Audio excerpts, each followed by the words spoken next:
Off the bench with Jacob Hester and Matt Flynn. Let's go, baby, let's go! From a championship backfield to your morning drive. Hands to Hester, and Hester, yep, got it, 5 out of 5. You're locked in to Off the Bench. Flynn is back to throw from the end zone. Boom! Live from the Raising Cane studio, here's Jacob Hester and Matt Flynn.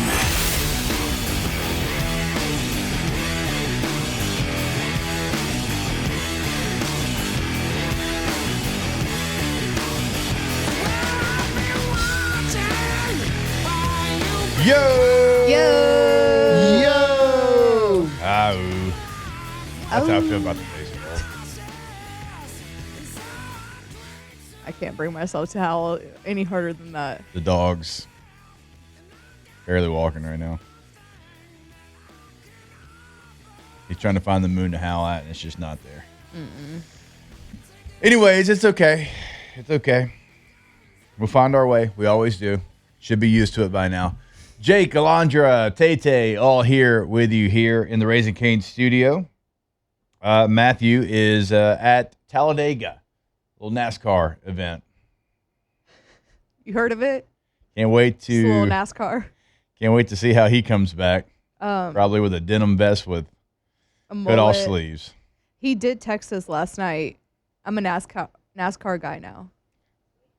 I said I love this journey for you. Also, how long is Talladega? I thought it was on Saturday. Is it today? I think it got moved because of the rain or something. Well, he was always or- missing today. Yeah. I don't really know why. Travel, something or another. Who cares? He's not here. OG tripod. OG tripod. A lot to get to. A ton to get to. LSU baseball, of course, and that's probably what we'll get the show started with when we come back. NFL draft. Just getting back from Pittsburgh yesterday. They're all 7 rounds, called all 7 rounds, so we'll have a lot of reaction to the Saints and what they did in the totality of their draft, where your favorite LSU player got drafted, also where those LSU players signed as undrafted free agents. So a lot to get to there. Alondra, straight out of Starkville, Mississippi, Literally. this weekend, outside of the baseball, because that's the obvious. And again, we'll get the show started with that a little bit later on. Yeah. How was it? Besides the baseball, I had the best time ever. Like, Good. I really enjoyed Starkville. It was a perfect weekend to go, and it sucks that we lost, but, like, everything about it was great. The fans were, like, the opposing fans were good to me. They weren't super annoying like some people can be, but maybe it's because I was with somebody that was a Mississippi State fan, but I don't. So we did Hunt Show from Two Brothers, which is in the Cotton District, like right off campus. And Hunt Show was from there. Everybody kept talking about the wings. Like, you got to try the wings. Y'all know me. I love wings. I'm a chicken wing person. Those might have been the best wings I've ever had in my life. I'm not joking. Like, if you ever find yourself in Starkville, Two Brothers in the Cotton District, their chicken wings are so good. Like, the best I've ever had. And then we went to the game, obviously, and it was going really good until it wasn't.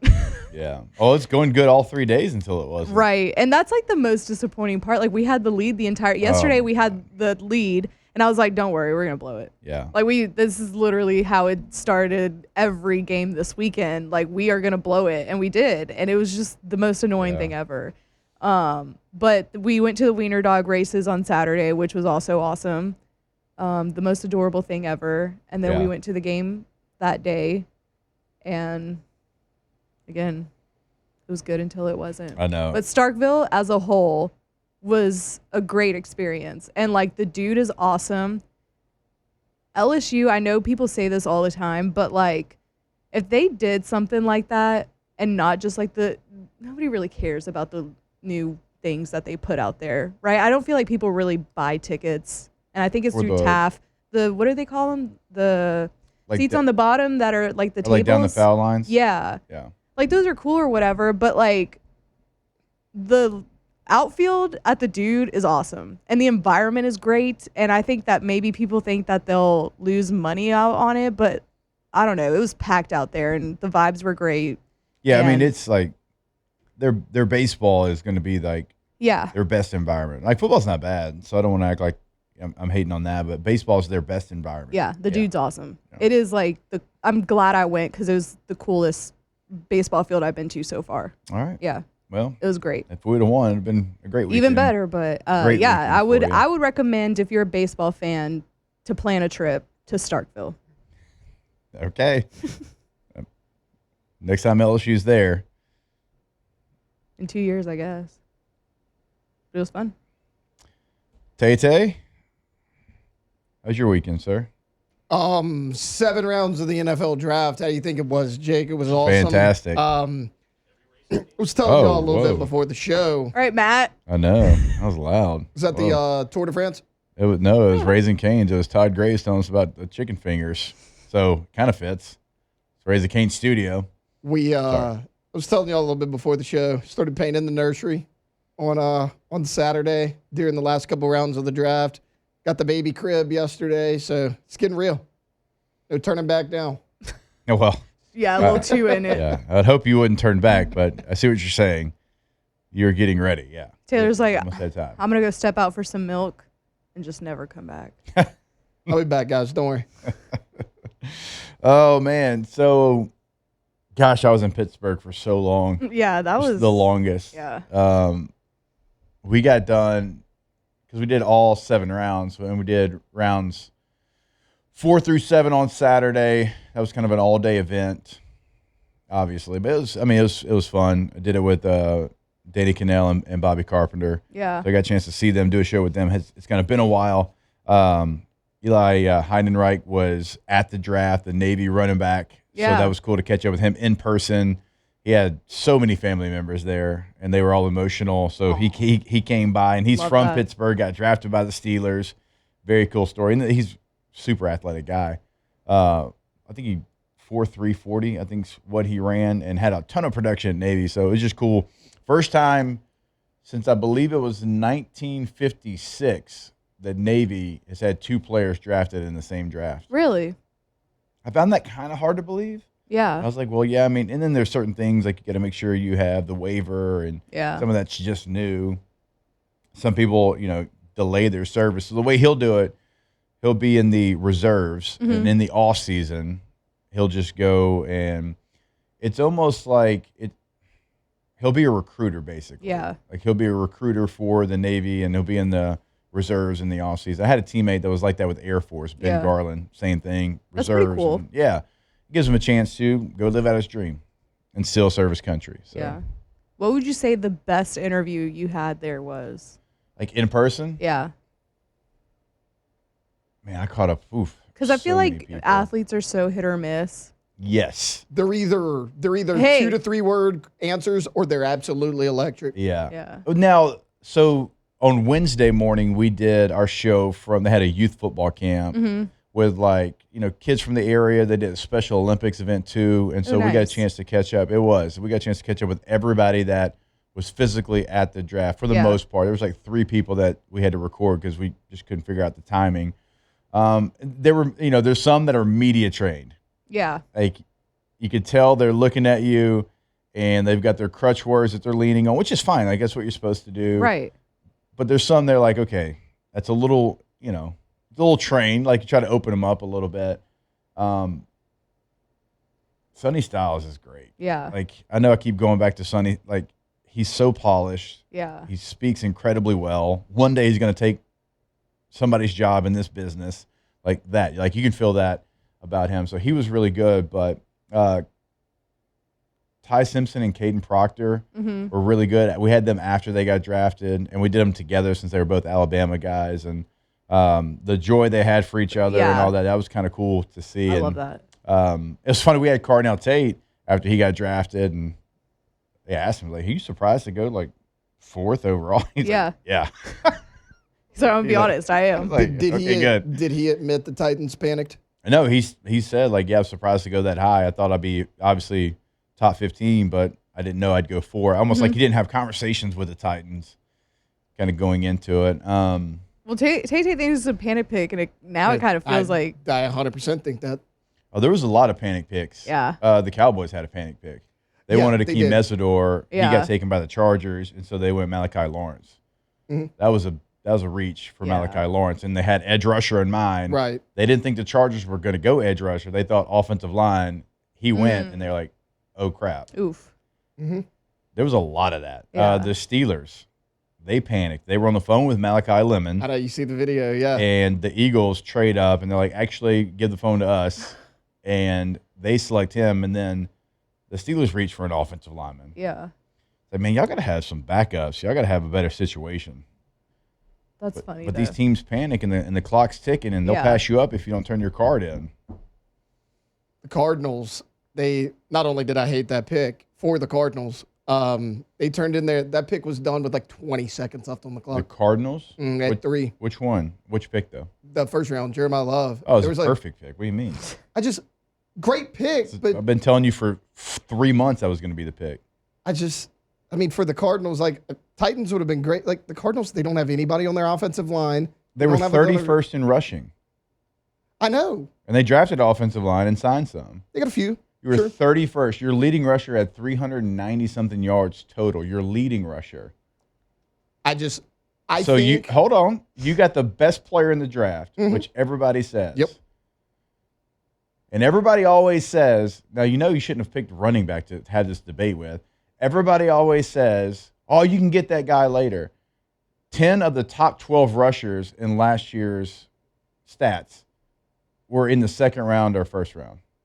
10 of the 12. The only ones that weren't were Achane from Miami, third rounder, and Kyron Williams, a fifth rounder from the Rams. So everybody says you can go get that guy later, but all the analytics are saying you better go get him pretty early. And they got a guy in 3 that a lot of people said was the best player in the draft, and they were horrid running the football last year. I love him. I think he's going to do a lot what Genty did last year, just have nowhere to run. He's a better prospect than Genty, though. For sure. But, I mean, that offensive line, how much better is it going to be? Like, I think this is a pick for them 2 years from now.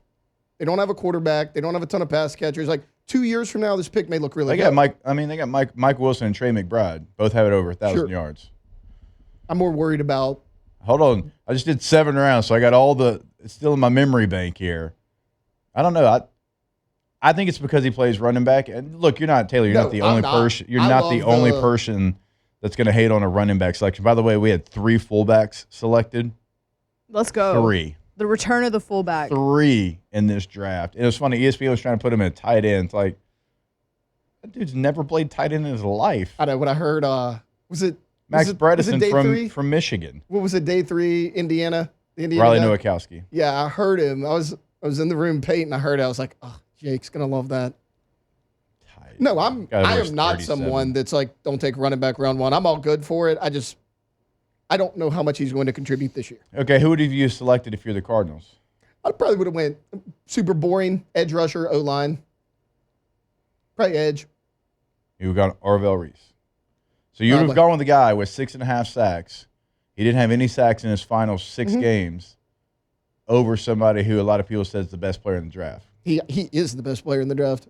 I don't think there's a maybe. You got to think too, like his running back coach who I interviewed last week said if he was a receiver in this draft, he would have been the top receiver in this draft.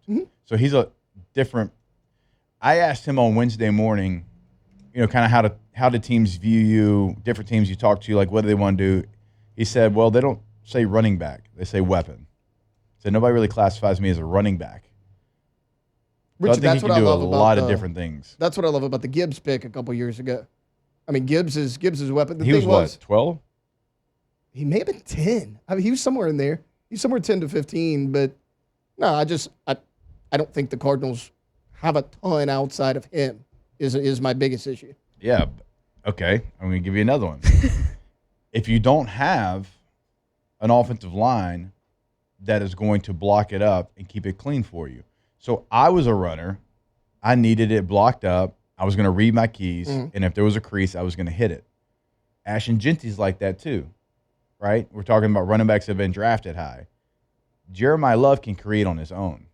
He doesn't need it to be blocked up and follow his keys. He can make a guy miss in the backfield, turn the corner, and go 65. So in their mind, they're thinking, hey, we still have a ways to go on the offensive line, but we at least have this playmaker that can go create on his own as well.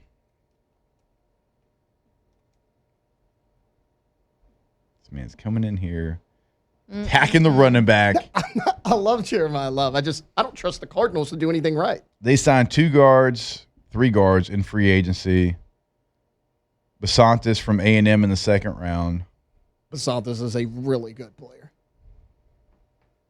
We'll come up with a bet later. I don't know what the bet is yet. Okay. On yards, production for Jeremiah Love. All right, we'll take a break. Unfortunately, we got to talk about LSU baseball. Alondra was boots on the ground for all 3 games. Certainly going to lean on her for some of this conversation. I came in Saturday night after doing 4 rounds of the draft. I'm like, oh, LSU baseball is on TV. I forgot about that. Let me go ahead, get showered up, get a little snack, watch the rest of this game. Well, by the time I put my bag down, got all ready, got the snack, the bases were loaded for Mississippi State. And you know how the rest of that went. So we'll talk about it all when we jump back here on OTB. Off the bench. All right, go to RussellPools.com, RussellPools.com, the website for Russell Pool Company. Now, we always tell you when you go to the website, we kind of give you a kind of checklist of things that we want you to do. We want you to go, check out the financing options that they have available. That's certainly something that is going to be beneficial for you. But we also want you to check out the gallery that they have. Because if you're getting a pool, you don't just one day make that decision. You've been thinking about this decision for a long time. And so in your mind, you've got your dream pool. But what if, just maybe, you find something on their website that you didn't even know was possible? Because you'll be blown away with all the different custom features that they can give you. So you might see something on their website in their gallery that you want to add to your dream pool. It's still your dream pool. You just make an addition to it. And you can do that on their website. They are there from the very beginning to the very end, everywhere in between and afterwards as well. Go to RussellPools.com.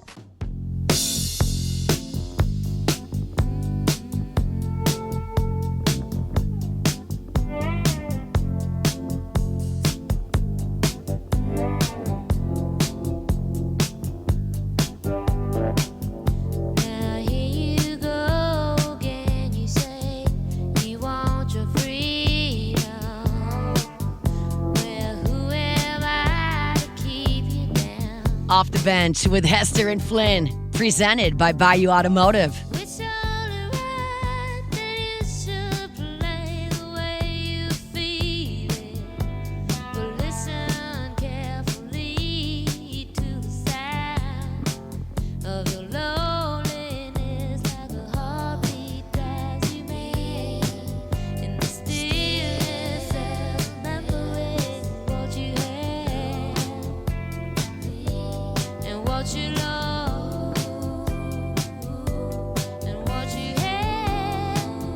All right, welcome back in OTB. You're live from the Raising Cane studio. Let's go ahead and get this show started.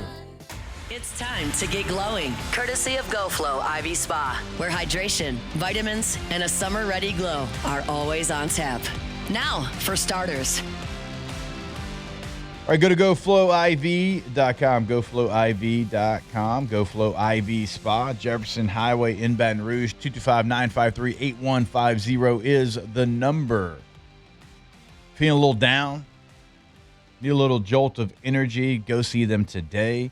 If you've got a big trip coming up, you want to make sure that you're hydrated, all ready to go, you can go see them. A lot of different scenarios where it's always a good idea to go see them over at GoFlow. I'm going to just put it out there that I bet my old co-host, when he gets back into town, is probably going to need to go see GoFlow IV Spa and Wellness. Just a guess. Just a guess. He's going to be hydrated in a lot of different ways. And again, you can go see them and you can call them as well at 225-953-8150 GoFlow. All right. Let's go ahead and just rip the Band-Aid off. LSU gets swept again. First time ever that they've got swept 3 straight SEC series. They lose on Friday in 11 innings, 10-8. They lose on Saturday, 9-8. And they lose yesterday, 13-8. They had a lead in all 3 games. They had some moments, and we'll talk about them, that are highlights for the future. But in the present, it's really bad. It's really bad. There's good players out there. There's great coaches out there, but it's a bad team right now. And I think all of us have talked enough sports, played enough sports, been around enough sports to know what that means, right? The parts that you put together right now are bad together. They're not good together. And Jay's talked about it, so the head coach knows it. We know it. Everybody knows it. And I always talk about, and Matt does, Alondra does, Tate does, good teams find a way to win. They do. Good teams will find a way to win a game in any sport, and sometimes it can be gritty over pretty, but you find a way. The same can be said about bad teams. I say this all the time. Bad teams find a way too. They just do. They can look great. They can have the momentum. They can be the leader in the clubhouse until that one moment comes where a bad team finds a way to give it away. And that's what you saw all weekend. A bad team together. Again, good players, great coaches. It's a bad team. The way that these pieces are put together, coming together right now. There's nothing good about it. And so you can have success, which they did. There was times of success. There was individual players that we certainly will talk about in a positive way. But as a team, you found a way to lose all 3 games. I don't know which one is the most egregious. Probably Saturday. I don't know. They all felt pretty egregious. Saturday, you're in full control, and then 1 inning, you let it all slip through your fingers. I mean, the grand slam, you try to fight back, and you still lose. Alondra, you were there. You have firsthand experience of this series. Unfortunately, I do. It was a weird series in the fact that you jumped out early in every single game. Now, Case and Evans, lead too. Case and Evans not going on Friday changed your approach on the mound, left you without some guys that you normally would go to, but still, these were big leads. They weren't, one-run leads. They were multiple-run leads that you gave up all 3 days. Right. You're right. I was there, and I remember. So I was sitting obviously next to a bunch of state people, and one of them had given the game over to me. Like, he was like, "Oh, y'all got it, whatever." It was the bottom of the 4th inning on Friday, so the first game, bottom of the 4th inning, and I was like, I don't know. There's a lot of baseball left. I was like, and LSU is not doing well this season. It is the bottom of the 4th inning, whole lot of baseball left, and then we go into extras. And they walk it off in extras. And that was just whatever. Like, that guy, Kevin Milowski or something like that, he just, Cowan, when he's on, is on. But sometimes that's the thing with pitchers like Zach Cowan, where it's not a lot of heat that he's throwing. It's more about command, placement, control of where the ball's going. And whenever you kind of give one up like that, that's just what happens with pitchers like that. But he's really good. Usually it's just, you left one hanging, and it is what it is. But yeah, I mean, you had a big lead Friday. You had a big lead Saturday too. And like you said, Saturday, I do think, like you said, is the more egregious one, just because it was 1 inning where it all fell apart on that one. Friday night, they kind of were chipping away at the lead with that home run, and then they just kind of chipped away, and then obviously the big extra innings. And then you had a chance in the 10th inning. You had the bases loaded, and you left them loaded. So that's extremely frustrating too. But I do think that the freshmen that are coming in, and the new players that we're seeing that haven't played a lot, like William Patrick, he did pretty great in right field. He had a couple of good plays out there where I was like, okay, look at him. And then I don't think we played bad till the end. That's when it started. I don't know how you have a lead like that and just manage to give it up. But you're right about the bullpen too. You didn't have Case and Evans. We all know Cooper Moore is out for the rest of the season. So you're missing 2 starters. The only starter you had was William Schmidt on Saturday. So people, they were asking me, they were like, well, how do you feel about today? And I was like, well, our only starter is pitching today. So I feel like if we're going to win one, maybe it's going to be today. And then it was not. And it was extremely frustrating. But that, again, like, that's just kind of how the season's been going. And I try to be like, look, I'm just going to go out there and I'm going to have fun, and LSU can't hurt me. Yeah. But they hurt me. Yeah, I mean, even when you say it like that, it's like your only starter, and people are like, ah, ha, ha, ha. And it's like, no, like, that's the guy. Like, you have one starter left from your opening rotation, and, you know, Zach Cowan's like one of those guys that could start, but you really don't have like it's fine, we can go to this guy because he's going to be the starter next year. Yeah, about Cowan, though, I actually kind of feel like at first Jay was going to try to save him, I think. And then we went to extras, and he's like, I'm going to try to go win this game. Right. Yeah. So he went Guidry, and then he put in Connor Bench and then Ethan Plog. And I was like, okay. And then after that, I think he was like, oh, we can win this game. Yeah. And he went to Fontenot, and then he went Sheeran, Santi. And then I was like, when they put Zach Cowan in, I was like, he's trying to win this game. Yeah. Unfortunately, we couldn't get it done for him, and we burned Cowan. But yeah, that's what I was going to say about that. Yep, and you know, Jay's told us before, like, he has a plan, but then when the game's on the line and there's a chance to win, he is going to go try to win that game. Right. I mean, and Cowan was working out. What game was that? I think it was Saturday. Like, he was back in the bullpen on Saturday, so like he was going to go back-to-back days, and that's something we haven't seen a lot of. So Jay was trying to do everything he possibly could, and certainly didn't work out. And the Saturday game, it's like just that one inning. You gave them hope. You gave them life. And, you know, there was a couple of plays, and you got an outfielder slipping out there trying to get the ball, who played well as a young player, and you just felt it coming. And you're just sitting there, and you're like, oh, my God, it's 7-2. There's no way they're going to give this back. And then, like, as soon as the pitch was thrown, you're like, well, that's going to find the bat. And it found it, and then it found its way out of the stadium. And as soon as that happened, they tied it up. They're at home. The momentum, they're going up. You were probably waiting on the moment to happen. It happens, and that was a wrap. Well, that's the thing we're talking about. Like, it looked like Jay was going for it on Friday. He kind of had to, right? Because, I mean, he was probably worried about Sunday, as we've all been worried about Sunday since Cooper Moore's been out. But if you would have told me LSU got after statistically the best pitcher in the SEC this year, chased him out of the game in 2 innings, put up a 3 spot in the first, like, oh, you're winning that game? Yeah. Like, yeah, you're going for it on Friday. You trust William Schmidt, because if you get the Friday game, you're like, okay, can I win one of the next 2? That's all I have to do to get this series. The fun part about this team is they keep finding fun and creative ways to lose games.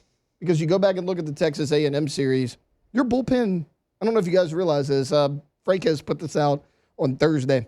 Your bullpen against Texas A&M gave up 5 runs total the entire series. So you're probably thinking, okay, if your bullpen can do that again, you have a decent shot. They didn't. Oh, you're not hitting. Hey, you hit this weekend, something else went wrong. If it's not one thing, it's another. Like, Jake, you were talking about, you know, good teams find ways to win, bad teams find ways to lose. This team's finding different ways to lose games. It's always something else. Like, the only positive for me is, one, William Patrick looks really athletic. Yeah. Mason Braun is a really good first baseman. I don't care if they view him as an outfielder. He's not an outfielder right now. Yeah. He's a guy that is very stable for you over there at first. Like, at this point, go ahead and put in the freshmen. See what they got. Because you've missed on every single transfer. Every one of them.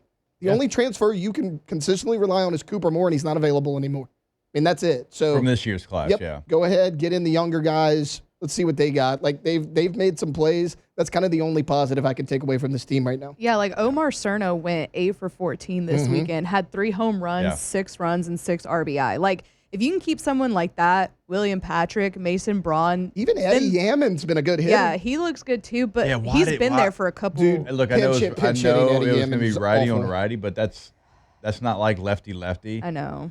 And you take him out in that situation after he hit a 3-run homer earlier. Like, that one was surprising. There's been to say the some least. questionable moves to and me. then first pitch swinging pop up. Yeah, I know. And then you in foul territory. Yeah. It's not even that you pinched hit Yaman, who had a 3-run homer. Like, no offense to the guy, but like, you put in Daniel Harden, who hadn't hit the ball this year at all. I think he's batting under 200. He's got less than 20 at bats. You're going to the put that guy in totality of there. the What do we? season. Why? You're going to put him in there Like at that that was moment. like so questionable was- to me. Again, for sure. And from somebody that had shown earlier in the game, he was seeing it pretty well. Right. Like you could say, oh, it's righty, lefty. Like I said, if it I'm was not one of lefty-lefty, these. we'll have that combo, but righty-righty happens too often for it to take somebody that's hit a 3-run homer out of the game. If you're hot, you're hot. Yeah. At that point, who cares, righty? It doesn't matter. I just think that you do have some pieces that can make you have a bright future if you can put the rest of it together. But it's just I remember in the beginning of the season when I went out there for opening day and I saw a lot of these guys and I was like, oh, they're all huge. But then I saw like Cerna, I saw him and I was like, the way you're built already like you're in the MLB.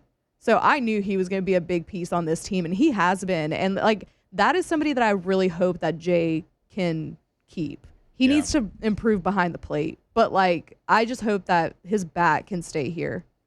And Mason Braun, and I do like those two I players do for like the sure. way William Patrick looked in right field too. He almost beat out a routine ground ball to short on Friday. Yeah. Like, was I here? That's how fast the guy is. Like, he can move. Yeah, Cerner and Braun definitely the highlights for LSU. And it was nice to see Patrick in there, but those two guys, I mean, Mason Braun's hitting, he got 4 hits at the top of the lineup. I mean, Cerner, like you said, I mean, he's hitting basically. I mean, even 500 Milam was hitting. producing yeah, too. he was. You know, oddly enough, one of his mistakes was on defense. Yeah. Where he's so super solid. So, not great. Again, this is where you're at right now. We are This team. between South Carolina and Missouri Oh yeah, in the SEC standings. So we're not at the bottom? well, yeah. We are second to last. because- Dude, hell yeah. We're not at Yeah. the bottom. Let's go.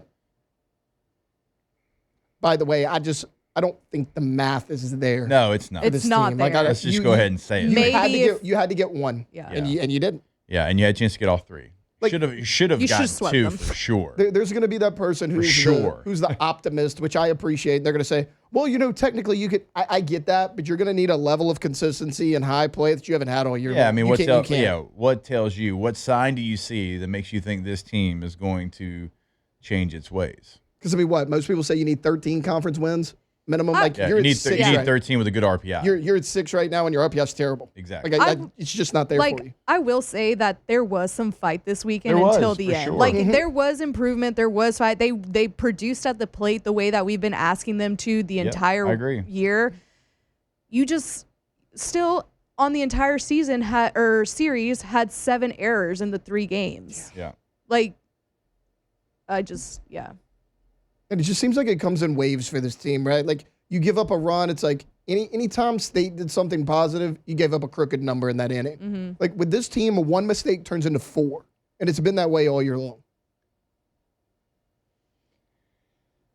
but yeah, you're not making the postseason. Look, see, they look Gulf South in the chat. Well, if you sweep the next 3 weekends, yeah, I get it, but that's Yeah. not like that's You not can do it in South realistic. Carolina, maybe. Maybe, But, I don't know. They're Fl- above you in the SEC But standings. Can you sweep Florida, Georgia? Can you Florida sweep and Georgia Georgia? are still looming. There you go. Just have to win the Just SEC have to win tournament. the Yeah. SEC tournament. Yeah, I the trust entire this thing. team to win the SEC tournament. Yes. All right. It was bad. Doesn't look like it's going to get much better, but Hey, but we beat Tennessee. we did. That game, that did We'll happen. always have Tennessee. that That Easter did. Sunday game was electric. It was, and hopefully for next season we'll have Cerner and Braun. And hey, They we look scored like they can 7 help you win runs some games. in that the game against Ole Miss in that inning. Remember that was a fun inning. Take it away. I also remember the defensive inning that they imploded on themselves in that series too. So, It did. all right. Before we take a break, I want to remind you that our Monday shows are brought to you by Bayou Automotive. Every single Monday, sponsor here on the show. Every single day, they're a sponsor here on the show. But Monday shows brought to you by Bayou Automotive. Ford, Chrysler, Dodge, Jeep, and Ram. BayouAutomotive.com is the website. The good thing about Bayou Automotive is they make it easy. Well, what does that mean? They're in Laplace. We all know that. But you don't have to go to Laplace to buy your vehicle. Now you can. You can go walk the lot, pick it out yourself. But if you want to go to BayouAutomotive.com, you can buy your car online. They'll bring the car to you. So if you're in Baton Rouge, you buy it there, they'll bring it to you. Once you buy a car from there, if you need maintenance, they bring you a car, drop it off, get your car, take it to Laplace, and bring it back. You don't get that anywhere else, and you certainly don't get the amount of options like you get at Bayou Automotive. including that Black Widow package that we tell you about, not just on the Jeep, on multiple Fords, on the Ram as well. Check that out, the homepage, BayouAutomotive.com. We'll take a break. More OTB when we come back here live from the Raising Cane studio. Off the bench.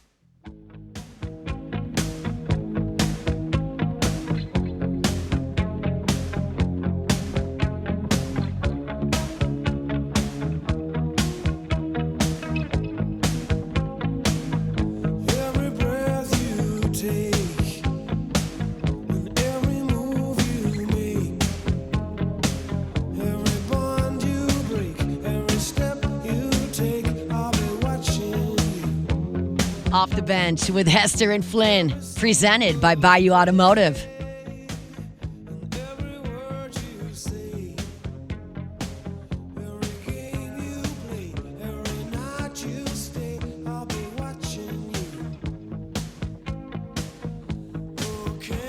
All right, welcome back in OTB. So on Friday, I got Taylor Sharp. Gave you the breakdown of Jordan Tyson, first-round pick for the New Orleans Saints. Now, y'all know, because we've talked about it, to nauseam, or tenacious, as Flynn would say. I didn't... At nausea. Yeah, at nausea, that's the way he said it. I was thinking defense over receiver. And I'm not going to back down from that. I still think that way. But if it was going to be a receiver, I did not want it to be Cardinal Tate. I wanted it to be Jordan Tyson. The only reason it wasn't Tyson at number 8 was because of the injuries. You kind of need, okay, he's going to be okay. He's going to be fine. And it wasn't even the games missed. It was what the injuries were, the soft tissue stuff. But he had the pro day by himself where a lot of teams felt okay after it as far as the injuries and where he was and if he was ready to go. So that does check that box. So I am glad that it was Tyson and not Tate or Mekhi Lemon. I felt like Jordan Tyson had the highest ceiling of any of the receivers. Again, there's some really good defensive players still available, but once Mansour Delane went at 6, it felt like this was going to be the path for the New Orleans Saints. And so you go get a top-tier, talented receiver. Now he's got to stay on the field.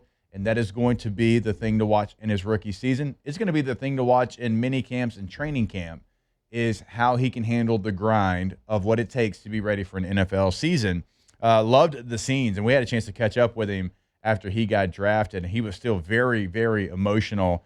Great young man, had a really good personality about him, and I mean, just couldn't get it together in a good way, like in the best way possible. Like even when he was with us, like an hour after he got drafted. And so that was cool to see the scenes and what it meant to him there. And again, you're getting a 6'2", 205-pound receiver. You absolutely had to get somebody in that mold and not somebody that was going to be your 5'10", 185-pound receiver. So you check that box. And again, I know Tate broke that pick down on Friday. The NFL comp for Jordan Tyson by Matt Miller, who does a really good job over at ESPN, was George Pickens. So he's that kind of receiver. Like, that is somebody that is going to be aggressive when the ball's in the air. He's going to go make plays, take chances with the ball in the air, and now you get another weapon for Tyler Shuck. In the second round, and man, when I interviewed this guy, he was hilarious. Christian Miller, defensive tackle out of Georgia. I love the videos he was Dude, posting. he started listing out all the food that he wants to eat, but he knows he probably can't eat. Like in Louisiana, he said, yeah, we got to throw all of our Falcon stuff in the trash. We grew up Falcon fans. He goes, now, Unk's being hard-headed. Like, he don't want to give up his Falcons fandom. Like, he's like, I'll just wear your college jersey to the games. He's like, Unk, if you're on my dime, you'll be wearing the Saints jersey to the games. Like, he was funny. I love that. So, 6'3", 320 pounds, but does not look 320 pounds. And I mean that in the best way possible. It's not a sloppy 320. 320 can look real bad. This guy does not look like that. He looks like he can play. So you're an odd front defense. And so you're going to ask your defensive lineman to do a lot of different things. You're going to ask him to play a zero nose, head up over the center. And that's hard to do. But he can play that. And he also can play a 4-eye on the inside shade of the tackle. because that's what they're going to ask him to do. That's what an odd front is going to look like more times than not. And so he gives you versatility. He can play in the middle and he can play that 4-eye. And this is a clear message, too, to Brian Brzee to get it going in the right direction and to improve. And Brian Brzee was a first-round pick. He can't just be pass rush guy. Like, he has got to be able to be in there in rundowns as well. So this is someone that can come and take his spot. You can play, again, all the defensive tackles that you have. Like, none of them really played well in that zero shade that we're talking about a year ago. I thought that was something that needed to go up, and he can do that. So I know it wasn't necessarily like the biggest position of need. A lot of people pointing to other positions. But if you really peel it back and look at what you have and who it was, Tate, Christian Miller can help you and could be an upgrade of what you currently have. Yeah, he absolutely can. And, the point I kind of made on Friday leading into round 2 and 3 was all offseason we talked about how good of a spot the Saints were in round 1, right, at 8 overall. The way the draft fell, though, you were kind of in a really good spot in rounds 2 and 3. Like, it would have been hard for the Saints to screw it up. Like, I mentioned corner, I mentioned edge rusher, I mentioned offensive line on Friday. Like, defensive line, like, it was a position that I didn't even really consider a ton, but when you look at the actual depth, like you mentioned, you have Brian Brzee who's underperformed, and then outside of that, kind of a question mark. So I actually really love the pick, but it was one of those where I was like, hey, if Basantas falls to you, I'd love that because you could replace Cesar Ruiz. If there's a big name corner there, I love that. Like a guy like Colton Hood didn't go in the first round like a lot of people thought. Yeah. It would have been hard for the Saints to mess up on day 2 of the draft, and I don't think they did. I mean, they filled a lot of positions of need. Yeah, I did think again, it's not just Brian Brzee. This is like for Nathan Shepard. Like, you got to make sure that you come correct. Davin Godchaux, like, you got to make sure that you come correct. And he didn't have the best year a year ago. So this is somebody that can play all across the defensive line because they are that odd front team. And so you're going to see him play multiple positions. And so you get Christian Miller out of Georgia. And there's some people that I trust in this game that had him as a first rounder back into the first round, somewhere around 28. So you get really good value at 42 for him. And then you go get his UGA teammate in Oscar Delp, which we'll talk about on the other side. More OTB when we come back here from the Raising Cane's studio. Off the bench. All right, go to PelicanRoof.com, website for Pelican Roofing. You see the 5-star reviews right there on the homepage, and that's Google, that's Yelp, right? That's not just us saying that. That is you saying that. 600-plus 5-star reviews, unmatched roofing experience, and storm-ready roof solutions at all times. So that's roof repair, that's roof replacement, and that's in Lafayette and Baton Rouge. And we always bring it up that they have locations in both. Well, why does that matter? Well, it matters because they're involved in the local communities in Lafayette and Baton Rouge. Like, they're not just like somebody that's in Baton Rouge that drives to Lafayette, not in Lafayette, drive to Baton Rouge. Like, they are there, they're involved. They even have a community tab on the homepage of PelicanRoof.com because they got the Mother's Day roof giveaway, right? That's coming up, obviously, Mother's Day just right around the corner. The Veterans Roof giveaway, the Run with Rufus that we talked about a couple of weeks ago. They care about the community. They're involved in the local community, and you already know what they are in the roofing game. And go check it all out on their website, PelicanRoof.com. Off the bench with Hester and Flynn, presented by Bayou Automotive.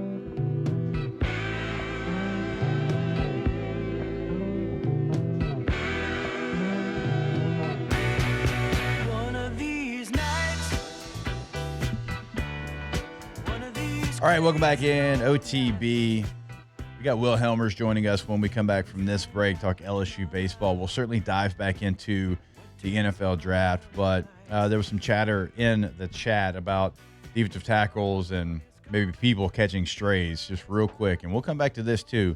Last year, Nathan Shepard graded out at 62.3. Davin Godchaux graded out at 50.5. Brian Brzee, 52.9 was his grade overall last year. So it's not strays.